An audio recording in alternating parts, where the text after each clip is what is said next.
In front of me is Xiaomi Mix Flip, and today I would like to show you how you can use voice recorder.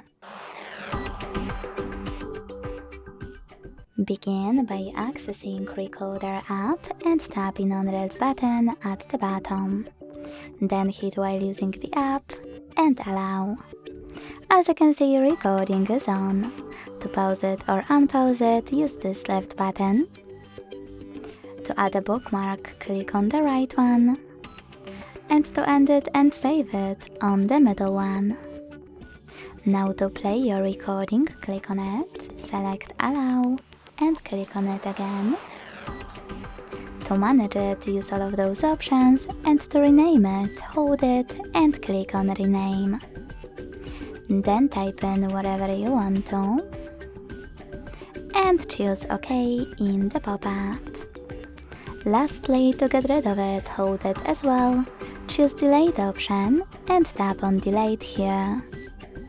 Thanks so much for watching. If you enjoyed this video, leave a like, comment and subscribe. Bye!